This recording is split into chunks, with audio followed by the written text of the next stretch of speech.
अगर कोई मुझसे पूछे कि लिटरेचर में सबसे ज़्यादा आप पे असर किसका है, तो वो डेफिनेटली कृष्ण चंद्र जी का है। पोइट्री में साहिल लुधियानवी का।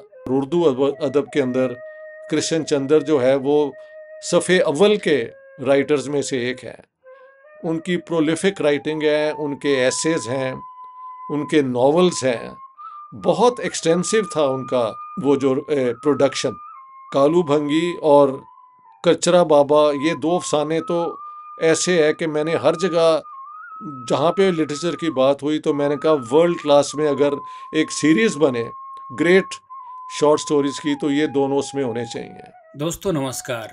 तरक्की पसंद तहरीक का कारवां श्रृंखला की नवी कड़ी में पेश है उर्दू के मशहूर अफसाना निगार कृष्णचंद्र पर एक वार्ता। इस वार्ता को लिखा है लेखक पत्रकार जाहिद खान ने।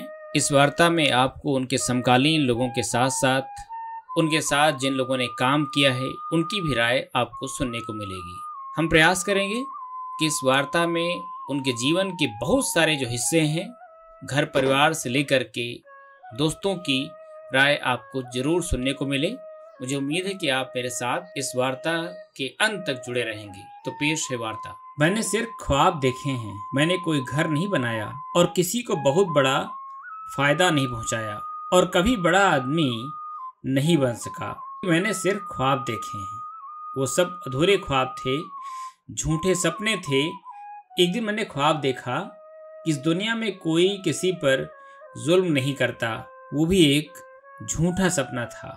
एक दिन मैंने ख्वाब देखा कि इस पृथ्वी पर इंसान अमीर हो गए हैं, यानी सबने मिलकर एक दूसरे की गरीबी आपस में बांट ली है, वो भी एक झूठा सपना था।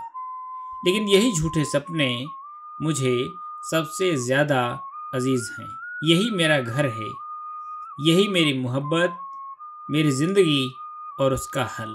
मैं हरगिज़ कोई बड़ा आदमी नहीं हूँ, मेरी कुल कायनात यही झूठे सपने हैं।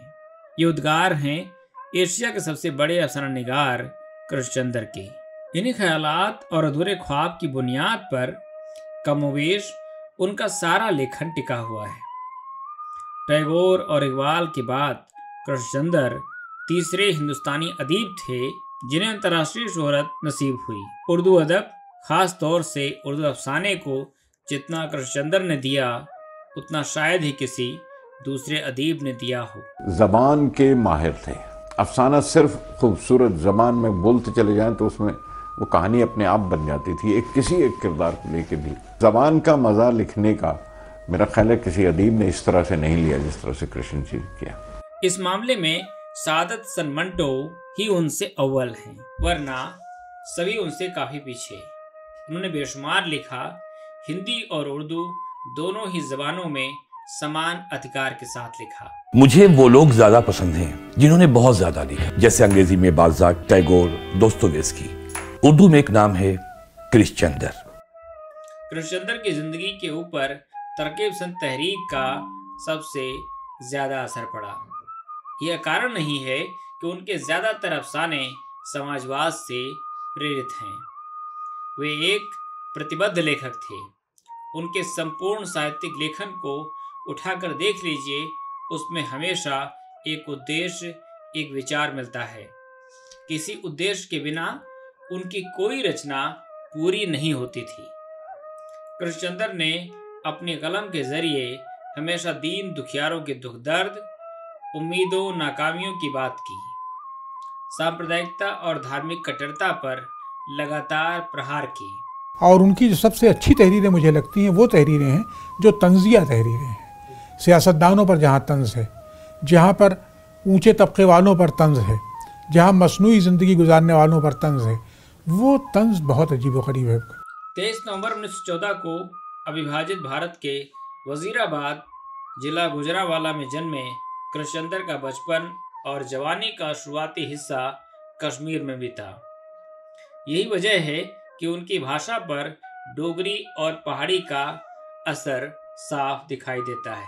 1936 से ही कृष्णचंद्र ने लिखना शुरू कर दिया था। उनकी लिखने की शुरुआत यरकान से हुई।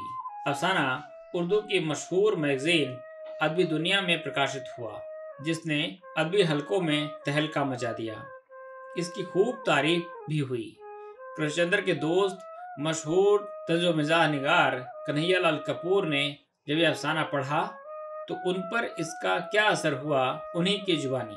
मुझे याद है जब मैंने अफसाना पढ़ा तो बे-इख्तियार मेरे मुंह से निकला, बाखुदा यह अफसाना नहीं गज़ल है। ये अफसाना रोमानियत और हकीकत का एक अजीब व गरीब मिश्रण था और ऐसी नस्ल में लिखा गया था जिस पर शायरी का गुमान होता था। कृष्णचंद्र के अफसाना निगार बनने का ये आगाज था। उनके शुरुआती कहानियाँ हुमायूं, अदबी दुनिया, अदब लतीफ़ और नया अदब वगैरह पत्रिकाओं में प्रकाशित हुईं। कृष्णचंद्र के लेखक का आगे का विकास लाहौर में हुआ। लाहौर उस समय कला और संस्कृति का एक बड़ा केंद्र माना जाता था। ये वो ज़मीन थी जहाँ से फैज़ अहमद फैज़, बलराज साहनी, देव आनंद और चेतन आनंद जैसे माया नाज कलमकार निकले। लाहौर के बारे में खुद कृष्णचंद्र ने लिखा है, लाहौर वो जगह है जहाँ मैं पैदा हुआ था, जहाँ मैंने शिक्षा ग्रहण की, जहाँ मैंने अपने साहित्यिक जीवन की शुरुआत की और जहाँ मुझे प्रसिद्धि मिली। मेरी पीढ़ी के लोगों के लिए लाहौर को भुला पाना नामुमकिन है। ये हमारे दिलों में किसी गहने की तरह चमकता है और हमारी आत्मा में खुशबू की तरह जिंदा है। लाहौर से जुड़ी हुई एक याद प्रोफेसर इश्तियाक अहमद ने कुछ यूं बयान किया है। खुशामदीद दोस्तों, आप सबका स्वागत है। मैं हूं डॉक्टर इश्तियाक अहमद। मुझे ये खबर मिली है कि 23 नवंबर को जो कृष्णचंद्र जी का जन्मदिन है, उस दिन किताबी दुनिया वाले इंडिया में एक सीरीज उन्होंने शुरू की हुई है, तरक्की पसंद तहरीक का कारवान। कृष्णचंद्र जी की जो इमेंस कंट्रीब्यूशन है, आउटस्टैंडिंग कंट्रीब्यूशन है, उसके ऊपर ये प्रोग्राम 23 तारीख को होगा। तो उनके नेफ्यू ने कहा कि कुछ आप भी लिखें, क्योंकि कृष्णचंद्र जी के साथ मेरा एक बड़ा ख़ास रिश्ता है। एक तो वो लाहौर में बड़े हुए, यहाँ ही पढ़े और वो FC कॉलेज में पढ़े। मैं लाहौर की पैदाइश हूँ और FC कॉलेज में मैं भी पढ़ा।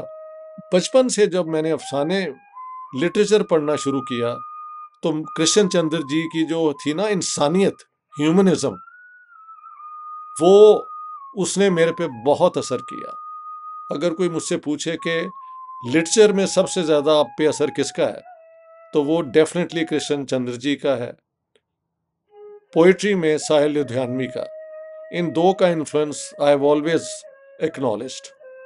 और मैं समझता हूँ कि अदब के अंदर, उर्दू अदब के अंदर कृष्णचंद्र जो है वो सफ़े अव्वल के राइटर्स में से एक है। उनकी प्रोलिफिक राइटिंग है, उनके एसेज हैं, उनके नॉवेल्स हैं, बहुत एक्सटेंसिव था उनका वो जो प्रोडक्शन। और कुछ बल्कि कई गिनाने अगर हम शुरू करें तो उनका तो कोई ख़त्म ही नहीं हो सकते। लेकिन कालू भंगी और कचरा बाबा, ये दो अफसाने तो ऐसे है कि मैंने हर जगह जहाँ पे लिटरेचर की बात हुई तो मैंने कहा वर्ल्ड क्लास में अगर एक सीरीज़ बने ग्रेट शॉर्ट स्टोरीज़ की तो ये दोनों उसमें होने चाहिए। जिस तरह टोबा टेक सिंह मंटो का ज़रूर होना चाहिए और मुंशी प्रेमचंद का कफन ज़रूर होना चाहिए, इसी तरह कृष्णचंद्र जी के ये दो अफसाने। इसके अलावा इतना ज़्यादा उन्होंने लिखा है, एक एक अगर हम अफसाना लें या दो दो किसी राइटर के, तो ये मेरी दो वाली चॉइस होगी। मैंने उनके तकरीबन हर जो है collection of essays, collection of short stories और उनके नावल भी पढ़े हैं। हमेशा उन्होंने कमज़ोर का साथ दिया। हर जगह उनकी तलाश उनकी राइटिंग्स में आखिर में वो चीज़ जो इंसानियत को मिलाती है, इकट्ठा करती है, ये उनकी क्वालिटी हमेशा रही। उन्होंने जो इंसान के अंदर दरिंदा है उसको ज़्यादा नुमाया नहीं किया, अगर किया भी है तो उसको इंसानियत के सामने हम पाते हैं कि वो पेल्स आउट, उसके सामने उसकी कोई वक़्त नहीं होती। इसमें एक बात मैं आज करता जाऊं, फरवरी 1977 में, मैंने 93 से मैं स्वीडन में रहता हूँ, वहाँ से मैं अब रिटायर हूँ प्रोफेसर पॉलिटिकल साइंस का, अब मैं प्रोफेसर एमरिटस हूँ। तो ये बात है फरवरी 1977 की। स्टॉकहोम में एक अफसाना मैंने पढ़ा जिसमें लेटली कृष्ण चंद्र जी ने लिखा था, जिसमें मोनी रोड का जिक्र था। मोनी रोड पे ये ख़ानदान तो वैसे वजीराबाद से था, लेकिन ये लोग लाहौर में आके बस गए और फिर कृष्ण चंद्र यहाँ ही पढ़े। तो मोनी रोड का जिक्र था। यहाँ पे पब्लिशिंग हाउसेस भी बड़े होते थे मोनी रोड पे। एक ज़माने में कई पब्लिशर्स यहाँ पे उनके हेड ऑफिस थे और वो आके यहाँ बैठा भी करते थे, ये भी मुझे खबर है। तो मैंने फिर उन्हें ख़त लिख दिया कि देखें 30 साल बाद, ये 77 की बात है, आज भी लाहौर और मोनी रोड आपको याद है, तो आप लाहौर क्यों तशरीफ़ नहीं लाते? इतने मानने वाले चाहने वाले आपके पाकिस्तान में हैं, तो आप प्लीज़ एक लाहौर की विज़िट के हैं। तो उनका ख़त विदिन आई थिंक 10 डेज़ आ गया कि बहुत बहुत शुक्रिया आपके ख़त का। मैंने जो शोहरत पाई दुनिया में वो लाहौर से शुरू हुई। मेरी सारी पढ़ाई लिखाई वहाँ हुई। मेरे वहाँ बेतहाशा दोस्त हैं। मेरी जनरेशन के लिए लाहौर को भूलना बड़ा मुश्किल है। तो आप कब तक स्वीडन में हैं? बस ये उनका ख़त था, जो मैंने बाद में व्यू पॉइंट पाकिस्तान में छपता था लाहौर से, अंग्रेज़ी का मैगज़ीन भी था, वो न्यूज़ भी उसमें आती थी, तो उसमें ये छपा था। हुआ क्या कि जब ये ख़त मुझे मिला तो उसके कोई एक हफ़्ता बाद खबर आई कि कृष्ण चंद्र जी की डेथ हो गई है। तो फिर जो ख़त था ना, जो मैंने भेजा था अखबार व्यू पॉइंट वालों को, उन्होंने जो उसका टाइटल बनाया था वो था हिज लास्ट लेटर कॉमा ए क्वेश्चन मार्क। यानी हो सकता है कि ये उनका लास्ट लेटर ना हो और मुझे लिखने के बाद किसी और के साथ भी उन्होंने कम्युनिकेट किया हो, बट डेफिनेटली उनके आखिरी ख़तों में से एक वो ख़त था जो उन्होंने मुझे लिखा। और हमारा दोनों का रिश्ता, मैं स्टॉकहोम में बैठा हुआ, वो बॉम्बे में, मुंबई में, लेकिन हमारा common loyalty, common love, common base जो है वो लाहौर बना। तो मुझे बहुत खुशी है कि कृष्ण चंद्र जी की सालगिरह पे ये आप एहतमाम कर रहे हैं उनकी सेलिब्रेशंस, बर्थडे सेलिब्रेशंस का। बहुत बहुत मुबारक हो आपको और सब कृष्ण चंद्र जी के पढ़ने वालों को मेरी तरफ से सलाम। अपनी नौजवानी के दिनों में कृष्णचंद्र ने सियासत में भी हिस्सा लिया। वो बाकायदा सोशलिस्ट पार्टी के मेंबर भी रहे। इस बात का बहुत कम लोगों को इल्म होगा कि मुल्क की आज़ादी की तहरीक में वे एक बार शहीद आज़म भगत सिंह के साथ गिरफ्तार हुए थे, जेल भी गए थे। बंटवारे के बाद कृष्णचंद्र लाहौर से हिंदुस्तान आ गए। बंटवारे के बाद मिली आज़ादी को कृष्णचंद्र हमेशा त्रासद आज़ादी मानते रहे और उसी की नुक्ता नज़र में उन्होंने अपनी कई कहानियाँ और रचनाएं लिखी। उनकी कहानी पेशावर एक्सप्रेस भारत पाक बंटवारे की दर्दनाक दास्तां को बयां करती है। इस कहानी में उन्होंने बड़ी ही खूबसूरती से इस ख्याल को पिरोया है, कब आदमी के भीतर का शैतान जाग उठता है और इंसान मर जाता है। देश के बंटवारे के कुछ दिन बाद ही उन्होंने एक और बंटवारा देखा। 1948 में भारत और पाकिस्तान के बीच कश्मीर का बंटवारा। कश्मीर के बंटवारे ने उन्हें इस मुद्दे पर अपना पहला उपन्यास शिकस्त लिखने के लिए प्रेरित किया। कश्मीर को अगर हकीकी तौर से जानना है तो शिकस्त एक लाजवाब उपन्यास है। कृष्णचंद्र ने इस उपन्यास में अपनी पूरी आत्मा उड़ेल दी है। भाई देखिए, सच्ची बात तो ये है कि घर में दोस्तों के साथ कृष्ण जी को ये कहा जा सकता है कि उनको शायद कोई पहचानता भी नहीं कि वो कृष्णचंद्र। मैं कहती भी थी अक्सर कि भाई तो कहने में क्या करता। कृष्णचंद्र पढ़ाई पूरी करने के बाद अपनी पहली नौकरी ऑल इंडिया रेडियो में की। उनकी पहली पोस्टिंग लाहौर में हुई और उसके बाद दिल्ली आना हुआ। कुछ देर वे ऑल इंडिया रेडियो लखनऊ में भी रहे।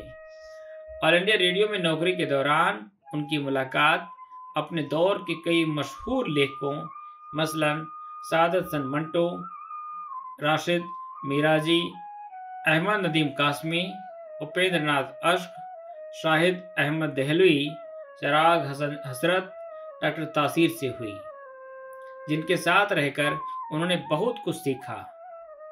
कृष्णचंद्र का फिल्मों में जाना कैसे हुआ, इसके पीछे भी एक दिलचस्प वाकया है।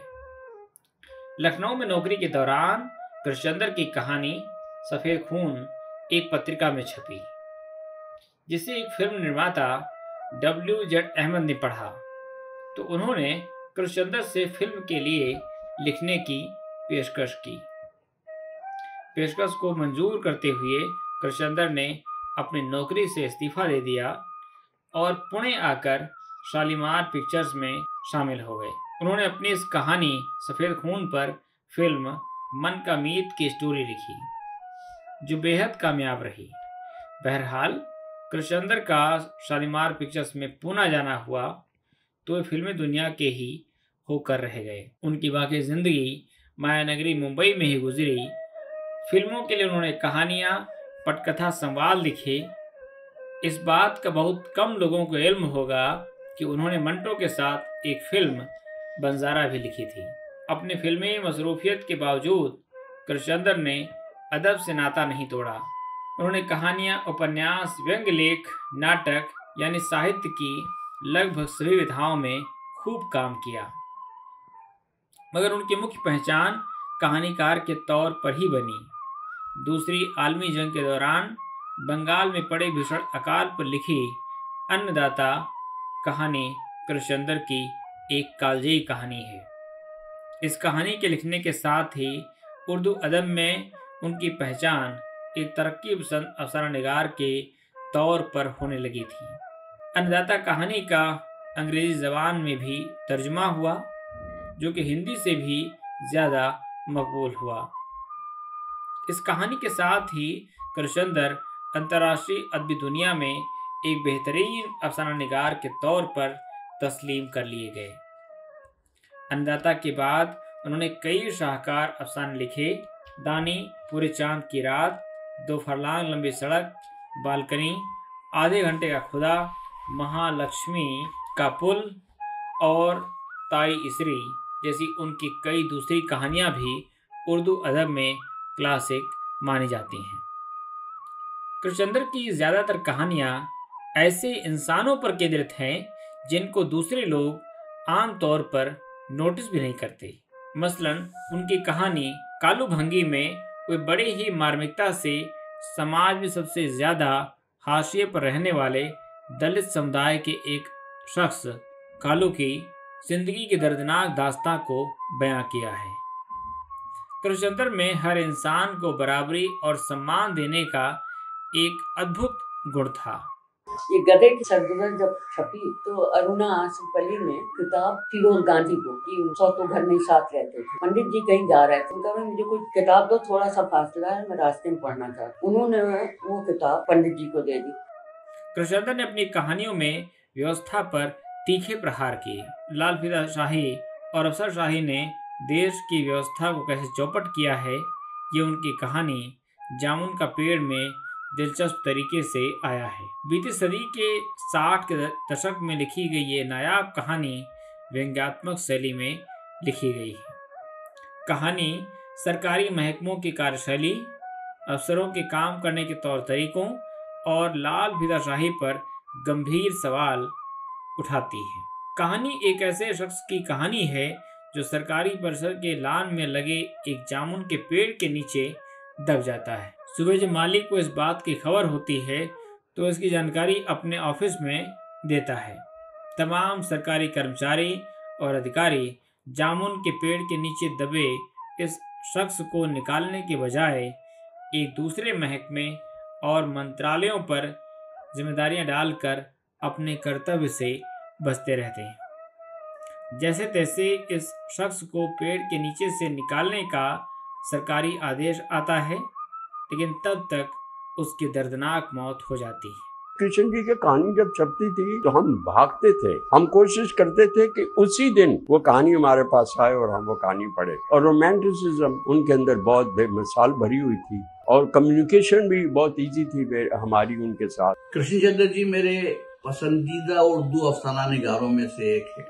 मुझे कृष्ण चंद्र जी का अंदाज़ तहरीर इसलिए पसंद है क्योंकि जब वो नसर लिखते हैं तो उस पर नज्म का गुमान होता है। वो इस खूबसूरती से सही मीटर में नसर लिखते हैं। जी हाँ, नसर का भी मीटर होता है नज्मों की तरह, जो बहुत कम नसरनिगार जानते हैं। कृष्ण जी अच्छी तरह जानते हैं कि मीटर में अगर नसर ना होगा तो उसका असर भी नहीं होगा।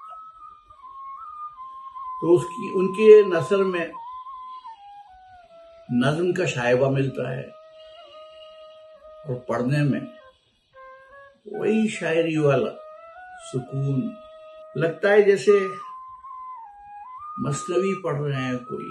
हर लफ्ज अपनी जगह मोती की तरह जड़ा हुआ, न एक कम न एक ज्यादा।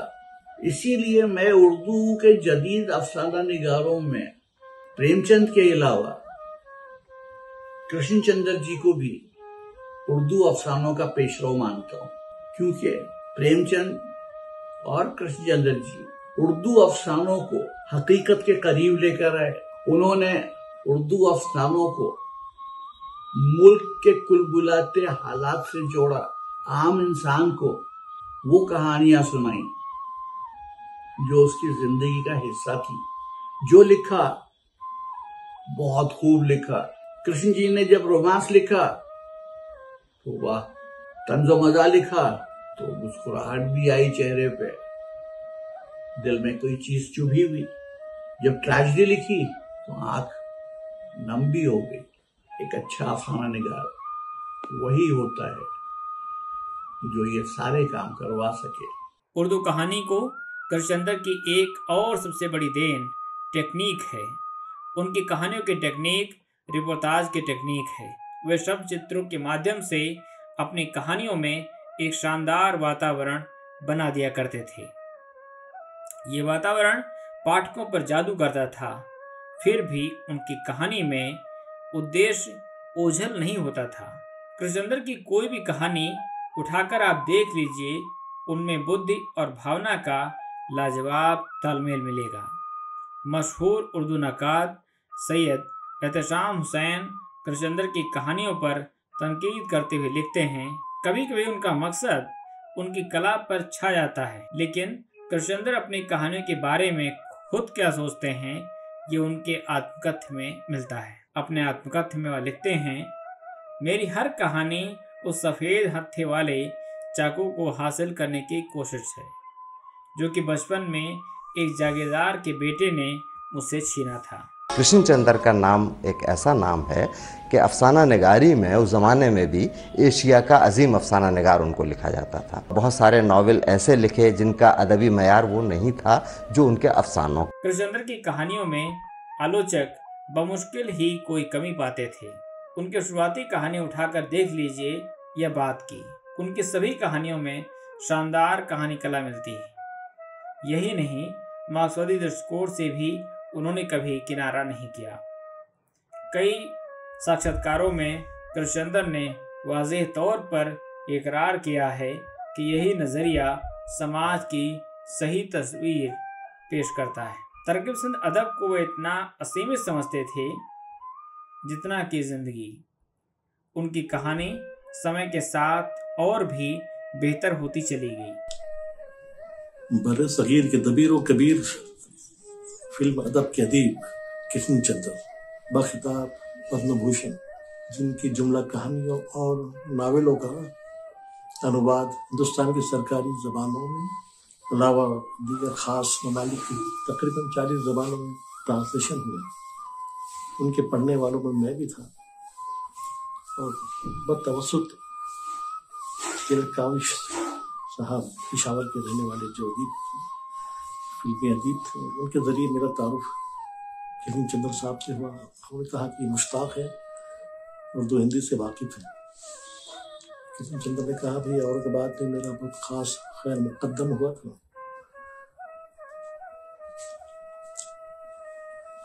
कृष्ण चंद्र साहब फिल्म राइटर्स एसोसिएशन के सदर भी रहे और एसोसिएशन की ही एक शाख Mahendra Nath memorial fund trust के हफ्तावारी में अकाउंट भी मैं करता था और कभी उसी ऑफिस में बैठकर और उनके फर्जंद रंजन चोपड़ा की प्रिंटिंग प्रेस में बैठकर मैं रीडिंग प्रूफ के अलावा कृष्ण चंद्र साहब के हफ्तावारी शाये होने वाले नावल फुटपाथ के फरिश्ते और सोने का संसार, इन नावलों के अलावा दीगर मज़ामीन और कहानियों का मैंने वहीं बैठकर फिर मसौदा तैयार किया था। और फिल्म राम भरोसे, चंबल की कसम, इन फिल्मों की स्क्रिप्ट भी मैंने उर्दू और हिंदी में मुरतब की थी, तहरीर की थी। कृष्ण चंद्र जैसे व्यक्ति के योगदान को याद किए बिना न तो उर्दू अदब का न भारतीय अदब का नक्शा पूरा होता है। प्रगतिशील लेखक संघ के संस्थापक सज्जाद ज़हीर ने अपनी किताब रोशनाई में कृष्णचंद्र के मुतालिक लिखा है, उनकी कहानी कला के विकास और उत्कर्ष का कारण ये भी है कि वह अपनी कहानियों पर मुनासिब आलोचना से कभी नाराज नहीं होते थे, बल्कि बड़ी विनम्रता के साथ उन्हें स्वीकार कर लेते थे। बाज़ लेखकों और शायरों में वह जो एक घटिया किस्म का घमंड और अहंकार होता है, जो कि सामंती दौर के एक गैर जनतांत्रिक और मूर्खतापूर्ण परंपरा है और जिसे ध्वस्त करना प्रगतिशील आंदोलन के लिए ज़रूरी है, कृष्णचंद्र में बिल्कुल नहीं। मशहूर शायर फिराक गोरखपुरी ने अपनी किताब उर्दू भाषा और साहित्य में कृष्णचंद्र की कहानी कला का विश्लेषण करते हुए लिखा है, कृष्णचंद्र की कला की दो विशेषताएं हैं। एक तो उनकी सार्वभौमिक दृष्टि और जागरूक बौद्धिकता, दूसरी उनकी विशिष्ट टेक्निक। जहाँ तक जागरूक बौद्धिकता का प्रश्न है, कृष्णचंद्र को कथा क्षेत्र में वही स्थान प्राप्त है जो अली सरदार जाफरी को काव्य क्षेत्र में। उनकी कहानियों की सृजनात्मक दृष्टि विशाल भी है और स्पष्ट भी। वे जागरूक समाजवादी हैं, साथ ही उनका परिप्रेक्ष्य भी इतना विस्तृत है जितना और किसी कथाकार का नहीं हुआ। वे कश्मीर के खच्चरवालों का भी उतना ही सजीव वर्णन करते हैं जितना बंगाल के अकाल पीड़ितों और तेलंगाना के विद्रोही किसानों का। बम्बई के फिल्म ऑर्केस्ट्राओं के दयनीय जीवन का भी विस्तृत चित्रण उन्होंने किया है और वर्मा के मोर्चे पर लड़ते हुए अमेरिकी सैनिकों तथा कोरियाई युद्ध में आहुति देती हुई वीरांगनाओं का भी। किंतु अपनी लगभग हर कहानी में सामाजिक क्रांति की आवश्यकता, बल्कि समाजवादी क्रांति की आवश्यकता चिल्ला चिल्ला कर बोलती दिखाई देती है। पार्टली ऐसा लगता है कि उनकी जो लेफ्टिस्ट लीनिंग्स थी और वो सोशलिस्टिक लीनिंग्स थी, वो थी, बड़ी स्ट्रांग थी और वो इंसान की इज्जत करते और जेन्युइनली इंसान, आम इंसान की। कृष्णचंद्र की किताबों की संख्या 5 दर्जन से ज्यादा है। एक गधे की आत्मकथा, एक वायलिन समुद्र के किनारे, एक गधा नेफा में, 5 रुपए की आज़ादी, फूल सुर्ख हैं जब खेत जाग उठे, तूफान की कलियां, कार्निवाल, एक गधे की वापसी, गद्दार, सपनों का कैदी, सफ़ेद फूल, प्यास, यादों के चिनार, मिट्टी के सनम, रेत का महल, कागज़ के नाव, दौलत और दुनिया, प्यासी धरती, प्यासे लोग वगैरह उनके अहम उपन्यास हैं। तो वहीं जिंदगी के मोड़ पर टूटे हुए तारे, 3 गुंडे, समुंदर दूर है, अजंता से आगे, हम वहशी हैं, मैं इंतज़ार करूँगा, दिल किसी का दोस्त नहीं, किताब का कफन, अन्नदाता, तिलस्म में ख्याल, सुबह होती है, 52 पत्ते, हवाई किले, यरकान आदि उनके प्रमुख कहानी संग्रह हैं। कृष्णचंद्र की किताबों के अनुवाद भारतीय भाषाओं के अलावा दुनिया की प्रमुख भाषाओं में भी हुए हैं, मसलन अंग्रेजी, रूसी, चीनी, चेक, पोलिश, हंगेरियन आदि भाषाओं में। उन्होंने रेडियो नाटक और फिल्म पटकथाएं भी लिखी हैं। बंगाल के अकाल पर उन्होंने अन्नदाता कहानी के अलावा दिल को छू लेने वाला एक नाटक भूखा बंगाल भी लिखा, जिसे इप्टा ने उस वक्त पूरे देश में खेला था। उनकी एक और दीगर मशहूर कहानी जामुन का पेड़ का नाट्य रूपांतरण बड़ी देव की मेहरबान आते आते के रूप में हुआ। सराय के बाहर, दरवाजे खोल दो और दरवाजा आदि कृष्णचंद्र के दीगर अहम ड्रामे हैं।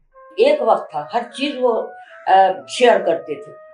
खाने के वक्त उन्हें ये लगता था जब सब लोग साथ हों, सुबह नाश्ते में भी सब साथ हों, कहीं बाहर जाएं तो सब, लेकिन सिर्फ लिखने के वक्त वो अपना कमरा बंद कर। कुछ ही वर्ष हुए होंगे कि हम लोगों ने कृष्णचंद्र जैसे लोकप्रिय कथाकार, कहानीकार कहें, उर्दू में कहें तो अफसाना निगार की जब शताब्दी बनाई बहुत धूमधाम से, बड़े आयोजन में और बड़े विशेषांक निकले उनके ऊपर। और ये बताने में मुझे कोई संकोच नहीं है कि कृष्णचंद्र उर्दू के तो अत्यंत लोकप्रिय कहानीकार थे ही, इसके साथ ही वो हिंदी में भी बहुत पढ़े जाते थे और हिंदी में उनकी पुस्तकों का, उनकी रचनाओं का अनुवाद बराबर आता रहता था। लगभग हिंदी की सभी पत्रिकाओं में वो छपते रहते थे और बहुत लोकप्रिय थे।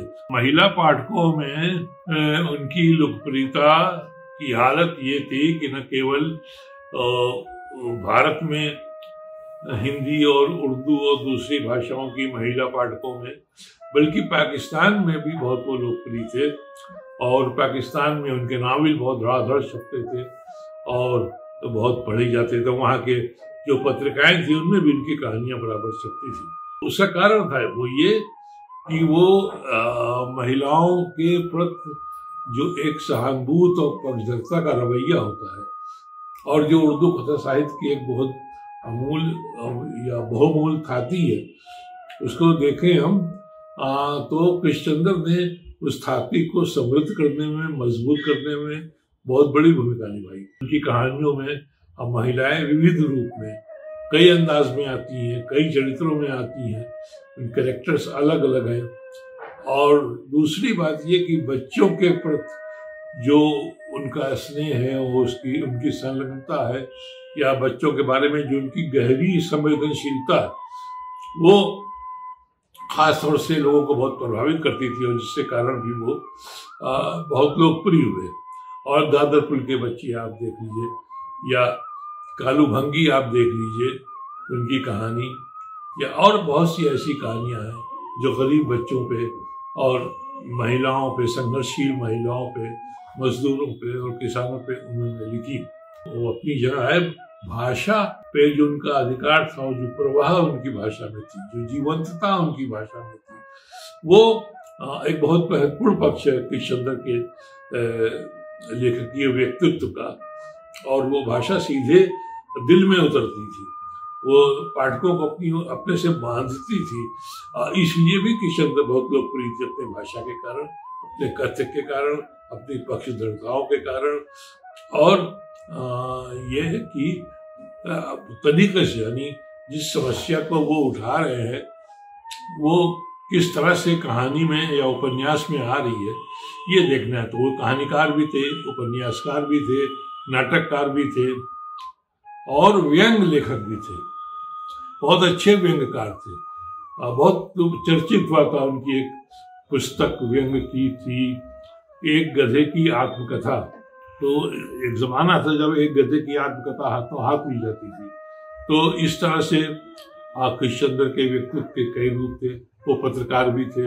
बुनियादी बात यह है कि वो अपने चिंतन से, अपने आचरण से और अपने सोच से प्रगतिशील थे। और प्रगतिशील आंदोलन, तरक्की पसंद तहरीक से उनका गहरा जुड़ाव था।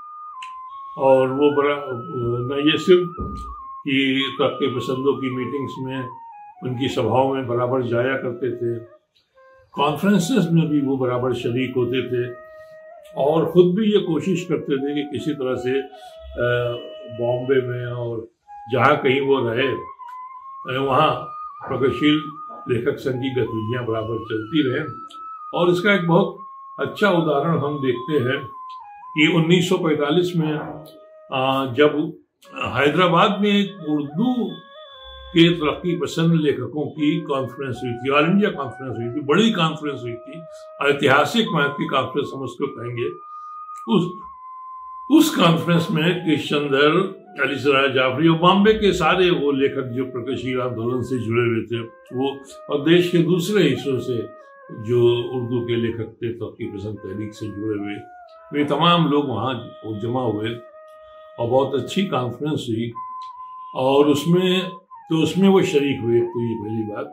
उस वक्त उर्दू में सादा हसन मंटो की कहानियों और इसमें चुगताई की कुछ कहानियों के कारण जो उर्दू कहानी पर अश्लीलता का आरोप लग रहा था कि उर्दू कहानी में एक औरत परस्ती बढ़ती जा रही है, अश्लीलता बढ़ती जा रही है और जो सामाजिक मर्यादा है उनका उल्लंघन हो रहा है। तो उस पर एक प्रस्ताव डॉक्टर अब्दुल अलीम ने पेश किया था जो सदारत फरमा रहे थे उसमें। और डॉक्टर अलीम आप जानते हैं कि अलीगढ़ मुस्लिम यूनिवर्सिटी के वाइस चांसलर हुए और प्रगतिशील लेखक के संस्थापकों में भी वो थे। लखनऊ सम्मेलन में, लखनऊ के 36 के अधिवेशन में उनकी प्रमुख भूमिका रही। डॉक्टर अलीम ने पेश किया था, इसलिए वो बहुत महत्वपूर्ण था। लेकिन उसके बाद उसमें जो सबसे तीखा और प्रखर विरोध उभर कर सामने आया वो एक मौलाना का था। ये एक बहुत रोचक तथ्य है प्रगतिशील आंदोलन के इतिहास का कि अश्लीलता साहित्य में अश्लीलता को कम किए जाने या उस पर प्रतिबंध लगाए जाने या उसकी निंदा किए जाने के बारे में जो प्रस्ताव उस सम्मेलन में प्रस्तुत हुआ उसका सबसे प्रखर और तीखा विरोध एक मौलवी ने किया। कृष्णचंद्र का लिखा रिपोर्टाज पौधे उर्दू अदब में एक खास मुकाम रखता है। ये किताब अक्टूबर 1945 में हैदराबाद में आयोजित उर्दू के तरक्की पसंद अदीबों की कुल हिंद कॉन्फ्रेंस का रिपोर्टाज है। इस किताब के बारे में सज्जाद ज़हीर साहब रोशनाई में लिखते हैं, इससे बेहतर या वैसा भी लिखना मेरे लिए मुमकिन नहीं है। पौधे साहित्य और पत्रकारिता की मिली जुली विधा में जिसका नाम रिपोर्टाज है एक खास हैसियत रखती है। इसमें कॉन्फ्रेंस के ब्यौरे नहीं बल्कि इसकी फिजा और माहौल को पेश किया गया है। किताब में अदब और इंसानी ज़िंदगी पर कई मानीखेज टिप्पणियाँ हैं। अपने समय के बड़े बड़े अदीबों सज्जाद ज़हीर, अली सरदार जाफरी, मौलाना हज़रत मोहानी, डॉक्टर अब्दुल अलीम, सिब्ते हसन, काजी अब्दुल गफ्फार के छोटे छोटे रेखाचित्र हैं जिनमें उनकी पूरी शख्सियत निखर कर सामने आई है। कृष्णचंद्र की लेखनी का जादू पूरी किताब में बिखरा पड़ा है। मशहूर शायर अली सरदार जाफरी ने इस अजीम अफसाना-निगार की जादुई लेखन के बारे में एक मर्तबा कहा था, सच्ची बात यह है कि कृष्णचंद्र की लेखनी से मुझे रश्क आता है। वो बेईमान शायर है जो अफसाना निगार का रूप धारण करके आता है और बड़ी बड़ी महफिलों और मुशायरों में हम सब तरक्की पसंद शायरों को शर्मिंदा करके चला जाता है। वो अपने एक एक जुमले और फिक्रे पर गजल के अशार की तरह दाद लेता है और मैं दिल ही दिल में खुश होता हूं कि अच्छा हुआ इस जालिम को मिसरे मौजू करने का सलीका ना आया, वरना किसी शायर को न पनपने देता।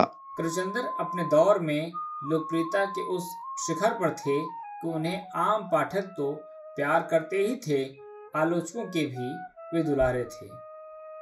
नंदकिशोर विक्रम, जिन्होंने साल 2014 में आलमी उर्दू अदब का कृष्णचंद्र नंबर निकाला, उस मैगजीन की भूमिका में लिखते हैं, उनकी जिंदगी में हर बड़ा नक्काद और अदीब उनकी अदबी हैसियत और उनके तर्ज तहरीर का दीवाना था और सबने अपनी तहरीरों में उनकी अजमत का एतराफ किया था। चाहे वो सलाउद्दीन अहमद हो या मीर बशीर अहमद, एहतेशाम हुसैन हो या मोहम्मद हसन अस्करी, ज्ञानचंद जैन हो या फिर गोपीचंद नारंग।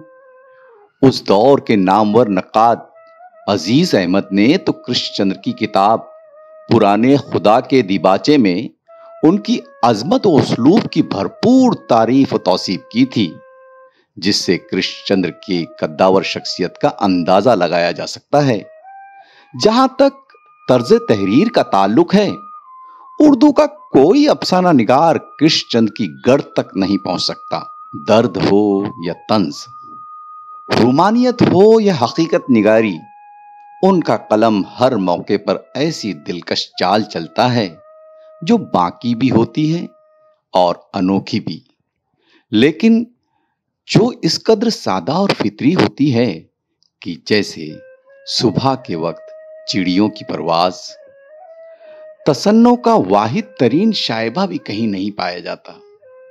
जो नफ्से मजमून होता है, उसकी अंदरूनी मौसीकी से हम आहंग हो चुके उनका कलम लिखता जाता है, लिखता जाता है। कहानियों की तरह कृष्णचंद्र के उपन्यास भी खासे चर्चित रहे, खासतौर पर एक गधे की आत्मकथा। इस उपन्यास में उन्होंने देश के तत्कालीन सियासी और समाजी सिस्टम को बड़े ही व्यंग्यात्मक शैली में चित्रित किया है। वहीं उनका छोटा सा उपन्यास एक गधा नेफा में साल 1962 में भारत चीन के बीच हुई जंग के पस मंजर में लिखा गया है। अकेले अदबी एतबार से ही नहीं, बल्कि प्रामाणिक इतिहास के तौर पर भी इसकी काफ़ी अहमियत है। कृष्णचंद्र सोवियत संघ में खासे मशहूर थे। उनका उपन्यास जब खेत जागे मास्को राजकीय विश्वविद्यालय के हिंदी और उर्दू दोनों भाषाओं के पाठ्यक्रम में था। उर्दू के मशहूर अफसाना निगार पद्म भूषण से सम्मानित कृष्णचंद्र का भतीजा हूँ। कृष्णचंद्र जी के 110वें जन्मदिन 23 नवंबर को किताबी दुनिया एक चर्चा अपने चैनल पर कर रही है। कृष्णचंद्र जी अफसाना निगार के साथ एक फ्रीडम फाइटर भी रहे। उन्होंने अमर शहीद भगत सिंह के साथ कंधे के साथ कंधा मिलाकर भी आजादी की लड़ाई में भाग लिया। इस संदर्भ में अंग्रेजों ने उनको 2 महीने तक लाहौर जेल में बंद रखा। कृष्णचंद्र जी लाला लाजपत राय के साथ भी रहे, लाठियां खाई और साइमन गो बैक के नारे भी लगाते रहे। कृष्ण जी भंगियों के हक के लिए भी लड़ते रहे और लाहौर में उन्होंने वहां पर एक एसोसिएशन भी बनाई और जिसके वो सदर भी रहे। हमारी दादी श्रीमती परमेश्वरी देवी कृष्ण जी को बैरिस्टर बनाना चाहती थी, लेकिन कृष्ण जी का तो मन किसी और तरफ था।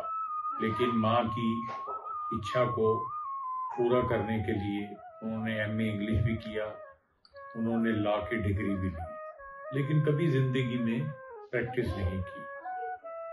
4 भाई बहन थे कृष्ण जी, उनसे छोटे महेंद्र जी, सरला जी और उपेंद्र नाथ चोपड़ा जी। चारों भाई बहनों में बहुत प्यार था। चारों भाई बहन एक दूसरे के ऊपर जान छिड़कते थे। माँ जी ने कभी भी कृष्ण जी को उनके नाम से नहीं बुलाया, हमेशा उनको काका कह के ही बुलाती थी। कृष्ण जी दिल्ली आना जाना उनका लगा रहता था। घर पे आते थे, घंटों घर पे बैठते, माँ से बात करते, भाई से बात करते, हम लोगों से बात करते, हमसे हमारे स्टडी के बारे में पूछना, कैरियर के बारे में बात करते थे। आने से पहले हमारी माँ को बता देते थे कि उन्होंने क्या खाना है। ख़ास तौर पर वो पूंछ का कश्मीर के खाने के लिए उनको बताते थे, जिसमें राजमा चावल जो वहाँ पे मोठी कहा जाता है या मटर पनीर, जो वो बहुत शौक से खाते थे। कृष्ण जी ने अपनी एक किताब लाल ताज भी मेरे नाम की थी। अपने उस किताब के पहले सफ़े पे उन्होंने लिखा था, ये किताब मिल्की के नाम, मिल्की मेरे घर का नाम है। कृष्ण जी अपने भतीजे या बहन के बच्चों के साथ खतों से भी बात किया करते थे जब वो बॉम्बे में थे। क्योंकि वो बिल्कुल कांटेक्ट में रहते थे। मेरे को भी कृष्ण जी ने जब मेरा एक्सीडेंट हुआ था एक लेटर लिखा था और साथ में उन्होंने मेरे को 500 रुपये का चेक भेजा था। कृष्ण जी इस तरह के इंसान थे कि जो हर आदमी की दुख दर्द को देखते थे, एक आम आदमी के भी दुख दर्द को देखते थे, घर के भी दुख दर्द को देखते थे। उनकी कहानियों में भी इसकी झलक आप लोगों को मिलेगी। लाहौर के बाद पुंछ होते हुए जब कृष्ण जी सह परिवार दिल्ली में आए तो 30,000 में 5 भार्गवा लैन में आके उन्होंने रहना शुरू किया। ऑल इंडिया रेडियो में उन्होंने मुलाजमत शुरू करी। ये वही घर है जिसपे कृष्ण जी ने कई शाहकार कहानियां लिखी हैं, जैसे भैरव मंदिर लिमिटेड, जो एक सच्ची कहानी है। कृष्ण जी का ये वही घर है। इस घर के अंदर हिंदुस्तान के बड़े बड़े लेखक आके यहाँ पर चर्चा करते थे। यहाँ पे उनकी महफिलें लगती थी, जिसमें सादत हसन मंटो, राजेंद्र सिंह बेदी, ख्वाजा अहमद अब्बास, फैज साहब, इस्मत चुगताई, उपेंद्र नाथ अश्क जैसे बड़े नाम जो इस घर पर आकर शाम के समय उनके अलग अलग चीजों पे चर्चा हुआ करती थी। इसके बाद तीनों भाई कृष्ण जी, महेंद्र जी और मेरे फादर उपेंद्र नाथ जी बॉम्बे चले गए थे और वहां पर इन्होंने रहना शुरू कर दिया। लेकिन किन्हीं कारणों से हमारी दादी वो बॉम्बे नहीं गई थी, इसलिए कृष्ण जी ने अपने सबसे छोटे भाई को कहा कि आप दिल्ली शिफ्ट कर जाओ, क्योंकि माँ बम्बई में आना नहीं चाहती, कोई एक भाई माँ की देखभाल के लिए होना चाहिए। उस वक्त मेरे फादर ख्वाजा अहमद अब्बास साहब के पास as a chief assistant director काम कर रहे थे। वो अपनी नौकरी छोड़कर और वो दिल्ली माँ के पास आ गए। कृष्णचंद्र उन मुट्ठी भर साहित्यिक दिग्गजों में से एक थे जिन्होंने भारतीय फिल्म उद्योग को अपनी प्रतिभा से सजाया संवारा। उन्होंने तकरीबन 2 दर्जन फिल्मों के लिए पटकथा और संवाद लिखे। इनमें से कुछ प्रमुख फिल्मों के नाम मैं आपको बताता हूँ। धरती के लाल, आंदोलन, 1, 2, 3, ममता, मनचली, शराफत, दो चोर और हमराही जैसी फिल्मों को बॉक्स ऑफिस पर कामयाबी मिली। फिल्म धरती के लाल और शराफत उनकी कहानी पर ही बनी है। उन्होंने अपने भाई महेंद्र नाथ को बतौर अभिनेता स्थापित करने के लिए 2 फिल्में सराय के बाहर और दिल की आवाज़ ही बनाई, जो बॉक्स ऑफिस पर नाकामयाब रहीं। इस नाकामी के बाद उन्होंने एक लेखक यानी कलम का मजदूर बने रहने का ही फैसला किया। अलबत्ता कृष्णचंद्र का फिल्म लेखन उनके साहित्यिक लेखन के साथ साथ चलता रहा। कृष्णचंद्र बहुत ही विनम्र और सरल व्यक्ति थे। दोस्तों के बीच भी वे उतने ही आडंबरहीन थे जितना कि अपने घर पर। उनके शख्सियत के बारे में सज्जाद ज़हीर लिखते हैं, वे बेहद मितभाषी थे, जो बातचीत में और शायद जिंदगी में आम तौर पर जोड़ तोड़ का कायल नहीं है, और जिसकी ईमानदारी उसकी सादगी बल्कि भोलेपन से जाहिर होती है। कृष्णचंद्र की शख्सियत की एक और महत्वपूर्ण बात लिखने को लेकर उनके भीतर एक ज़बरदस्त आग्रह था। लिखने के बारे में वे खुद कहा करते थे, मैं एक जानवर हूँ जो बस लिखना जानता है, यदि मैं ना लिखूँ तो जी भी नहीं पाऊँगा। वे सुबह जल्दी उठते, अखबार पढ़ते, चाय पीते, नहाते और फिर नाश्ते के बाद लिखने के लिए बैठ जाया करते। सुबह 9 से 12 या 1 बजे तक अकेले में बैठकर लिखना, यही उनकी रोज़ की आदत थी। यदि किसी दिन लिखना ना हो पाता तो उन्हें लगता एक कोई बहुत ज़रूरी काम छूट गया है। लिखते समय वे अपने किरदारों से दिल से जुड़ जाते थे। किरदारों द्वारा सहे जा रहे दर्द और तकलीफ को वे खुद महसूस करते थे। इस बारे में कृष्णचंद्र ने एक जगह लिखा है, मेरा हर चरित्र मुझ पर से होकर गुजरता है। यही वजह है कि उनकी कहानियों और उपन्यासों के किरदार इतने जीवंत बन पाते थे।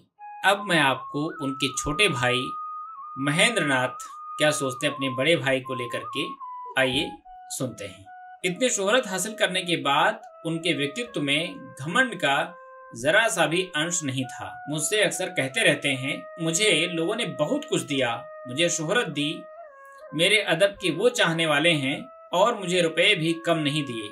महेंद्र, जितने रुपए कृष्णचंद्र ने अपनी किताबों से कमाए हैं, शायद ही किसी हिंदुस्तानी अदीब ने अदब के जरिए कमाए हों।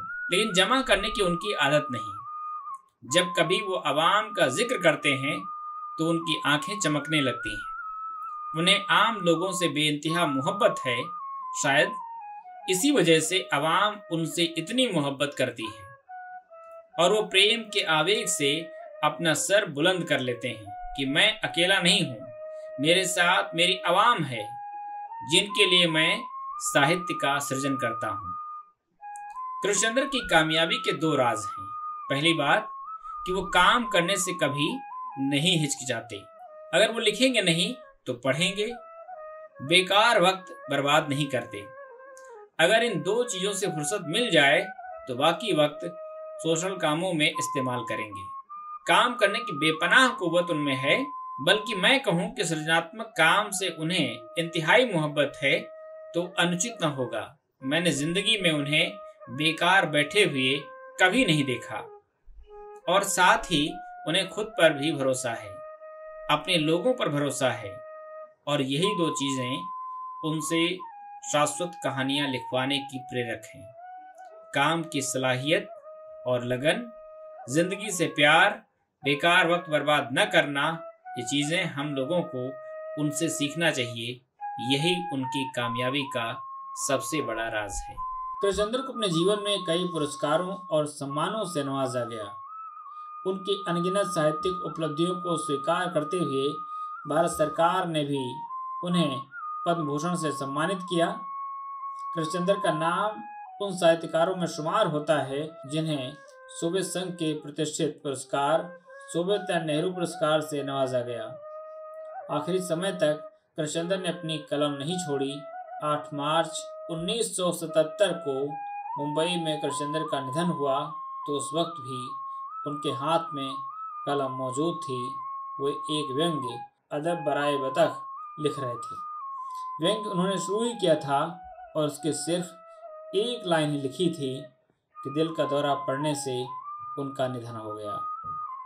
कृष्णचंद्र के जिगरी दोस्त ख्वाजा अहमद अब्बास ने अपने एक लेख मेरा हमदम मेरा दोस्त के आखिर में उनके शव यात्रा का भावुक कर देने वाला प्रसंग कुछ इस तरह से लिखा है।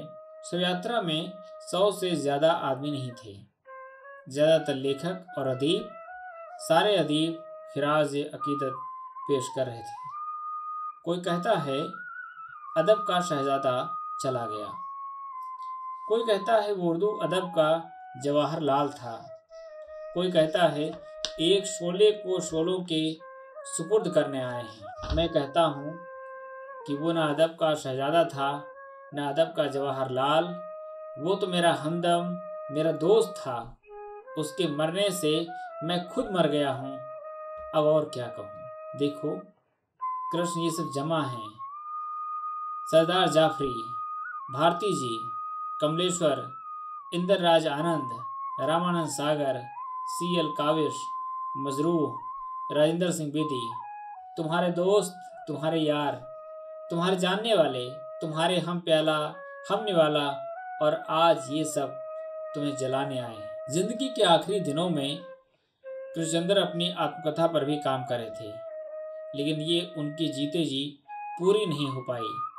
बाद में उनकी बीवी सलमा सिद्दीकी, जो खुद एक अच्छी लेखिका थीं, उन्होंने पूरा किया।